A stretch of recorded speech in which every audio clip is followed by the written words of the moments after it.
Nataka nionyeshe kitu kizuri sana namna gani ya kufanya malipo kwenye booking.com. Unaandika tu hapa marketplace direct pay online, okay, then unakuja hapo, unabonyeza hii ni DPO, okay, then unaandika pay my bills, sawa ukishabonyeza pay my bills, hapa chini utaona makampuni mengi yatakuja, mengine unayajua, mengine huyajui, wewe achana nayo. Njoo hapa juu, sawa, hapa juu andika find in page, andika booking.com. Yaani makampuni ni mengi, ukianza kuscroll hapo hautamaliza leo. So itakuletea hapo, unaona mfano wa Uber wapo nini, utabonyeza hapo booking.com, itafunguka vizuri. Alafu itakwambia not DPO merchant, unaweza kujoin, lakini sasa mimi I'm not promoting any company, they didn't pay me, lakini this is the easiest way for wale ambao wanafanya booking.com wanaweza kufanya malipo.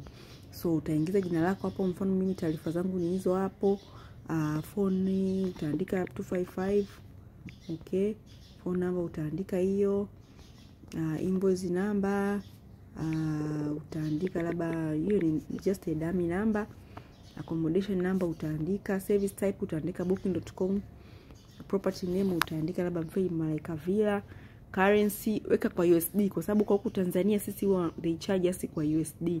Kwa hiyo hata na wewe mwenyewe inabidi uandike USD. Ukiandika TZ shillings sasa huwezi kujua rate ambayo wana convert ni kiasi gani.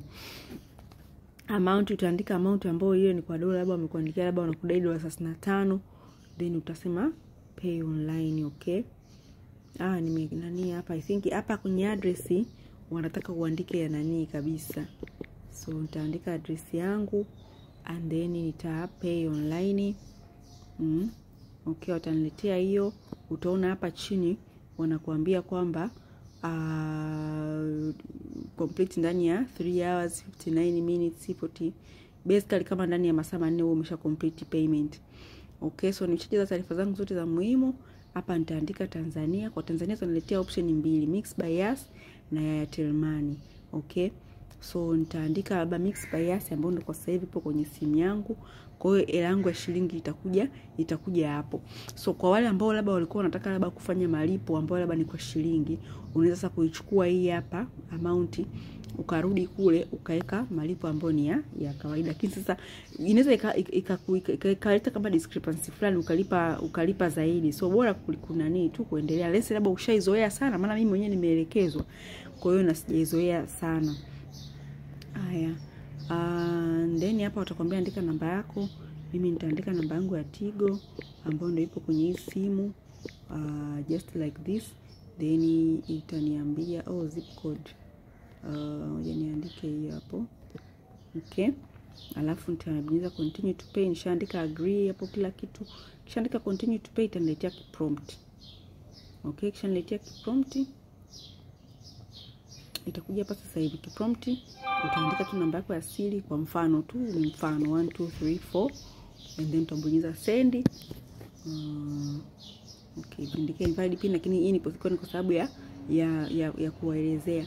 So I hope umepata lesson nzuri namna gani ya kufanya malipo. Okay, so kwa wale ambao wanatumia labda Duma Pay, but Duma Pay sijajua kama iko Tanzania, unaweza kuscan code hapo, and that is how you simply pay for your commission ya booking.com. If you need any consulting, please contact us kwenye website hapo chini. Follow us, like, subscribe, share kwa ajili ya watu wengine waweze pia kujifunza. Asante.